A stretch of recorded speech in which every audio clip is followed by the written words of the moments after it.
Hello everyone. Today we're going to talk about the third person effect in communication. Now, the third person effect is a practice of assuming that the mass media has a strong influence on others rather than the individual. Now, in the late 1949, William Phillips Davidson noticed that the Japanese were using propaganda to further persuade African American soldiers to back out of the war. However, Davidson then noticed that no soldiers removed themselves from the war because they actually believed that everyone else was leaving. David had then started his research. 1983, he coined the term the third person effect, further continued his research since then. It then just shows the impact of the communication estimated a larger media effect for others than on oneself. These experiences led Davidson to predict that people will tend to overestimate the influences that mass communication have on the attitudes and behavior of others. Audiences exposed to persuasive communication may even lead to them to some action. Now let's go to the basic principles for your better understanding about basic principles. Now, the third person effect relates to people's tendency to perceive that mass media messages have only minimal influence on them, but a greater influence on other people, such as the third person. People not only overestimate media impact on others, but they also deny the fact that mass media have impact on themselves.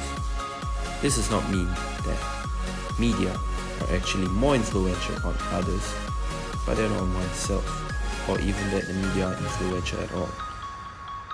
Well, the crucial point is the difference in the perceived or presumed media effect on others and on oneself. This is sometimes called the third person perception theory. However, the third person effect theory is one of the most biased theories, as most media consumers will assume that the media message is not formulated for them. Now we'll be moving on to the two standing points. There are two standing points which are persuasive communicators and evaluators of communication.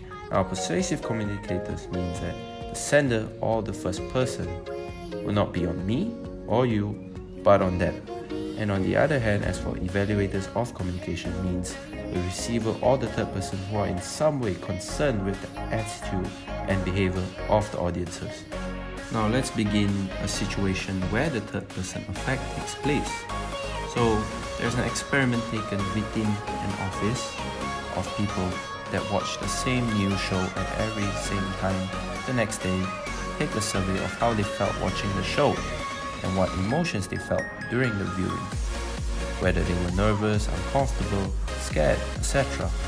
And also, did anyone in the office assume the information shared had a greater effect on other office members?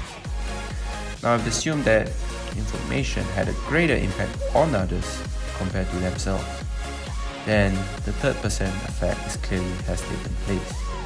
In this situation, people tend to watch news or read articles that make them think, oh, poor people, or that will never happen to me, much like the bystander effect.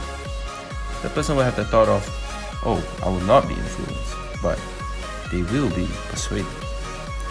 Another example is that when an individual is scrolling on social media such as Facebook or Instagram, there will eventually be a pop-up advertisement about how effective a certain product is.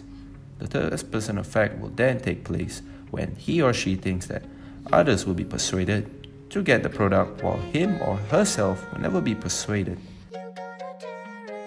Well, that's about it for the third person effect. We thank you for watching the video and hope to see you again.